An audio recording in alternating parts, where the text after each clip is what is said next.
Assalamualaikum warahmatullahi wabarakatuh.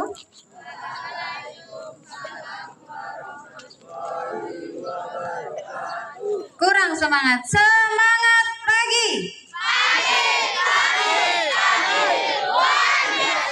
Angkat tangan. Tinggi. Lambaikan. Oke, turun. Hari ini kita akan literasi. Nanti akan dibacakan sebuah cerita oleh Kakak Nurhuda, ya. Tugas kalian menyimak dulu. Pertama, kalian simak ceritanya bagaimana. Terus nanti duta literasi kita memilih salah satu dari kalian untuk menceritakan kembali di depan. Siap? Siap? Jawabannya yang keras dong. Siap? Untuk Nurhuda silakan maju ke depan, silakan bercerita. Tepuk tangan untuk Nurhuda.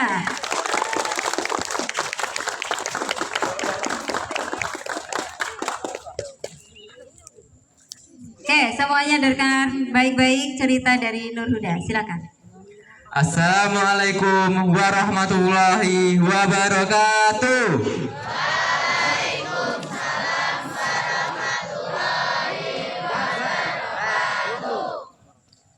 Perkenalkan, nama saya Nurhuda dari kelas 9B. Di sini saya akan menceritakan sepotong kisah, yaitu tentang Malin Kundang anak durhaka. Legenda Malin Kundang anak durhaka. Dahulu kala di Padang, Sumatera Barat, tepatnya di perkampungan Pantai Air Manis, ada seorang wanita bernama Mande Rubayah. Sebelumnya, Mande Rubayah hidup bersama suaminya di pedalaman, tetapi hidup mereka di sana kurang beruntung. Agar dapat merubah nasibnya, mereka kemudian pindah ke perkampungan nelayan di tepi pantai. Di tempat itu, suami Mande Rubayah merubah mata pencaharian dari tukang perambah hasil hutan, sekarang menjadi nelayan ikan. Mereka bersyukur karena rezeki datang dengan lancar. Hidup mereka tidak lagi sesulit ketika mereka berada di pedalaman.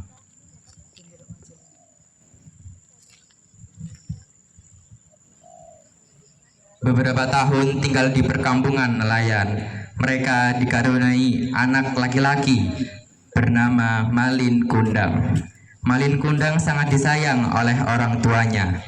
Kira-kira ketika Malin Kundang berumur 10 tahun, ia sering diajak ayahnya ke laut untuk diajari menjadi nelayan. Harapan sang ayah nantinya Malin Kundang bisa menjadi pemuda yang tangguh, terampil sebagai nelayan sejati, sehingga mampu mencukupi kebutuhannya sendiri. Meskipun masih anak-anak, sudah nampak pada diri Malin Kundang wataknya yang berkemauan keras, otaknya cerdas dan pandai bergaul, sehingga disukai oleh teman-temannya. Pada suatu hari, sang ayah pamit berangkat melaut. Malin Kundang, ayah berangkat. Hati-hati di rumah bersama ibu, jangan nakal ya, kata sang ayah. Ya ayah, Malin akan baik-baik saja bersama ibu, jawab sang anak. Istriku, aku berangkat, jaga Malin baik-baik. Jangan khawatir suamiku, aku akan menjaga anak kita satu-satunya ini dengan jiwa ragaku. Berangkatlah suamiku, doa kami berdua menyertaimu, kata Mande Rubayah. Tidak seperti biasanya, ada perasaan haru di hati Mande Rubayah. Kepergian suaminya kali ini dirasai sangat berat.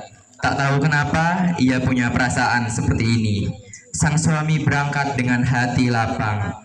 Malin Kundang masih sempat melambaikan tangannya ketika sang ayah melangkahkan kaki menuju perahu. Pada suatu hari, nelayan itu dilanda wabah penyakit yang mematikan. Sudah banyak orang yang meninggal menjadi korban. Malin Kundang termasuk salah satu orang yang terserang penyakit itu. Mande Rubayah makin gelisah karena sudah beberapa hari suaminya belum kembali ke rumah. Sementara penyakit Malin makin bertambah parah.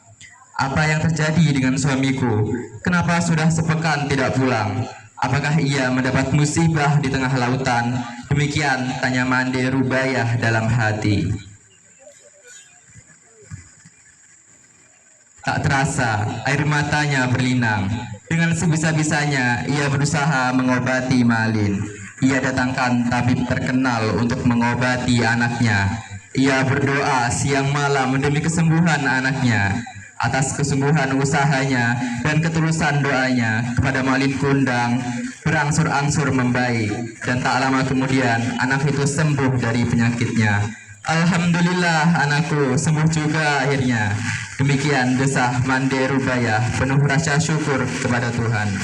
Nyawa Malin yang hampir melayang itu akhirnya dapat diselamatkan berkat usaha keras ibunya. Setelah sembuh dari sakitnya, ia makin disayang. Cukup sekian sepotong cerita dari kisah Malin Kundang anak durhaka. Demikian, wassalamualaikum warahmatullahi wabarakatuh. Waalaikumsalam warahmatullahi wabarakatuh. Tepuk tangan dulu. Oke, sesi selanjutnya adalah bercerita kembali. Terima kasih kepada Nuruda, silakan kembali.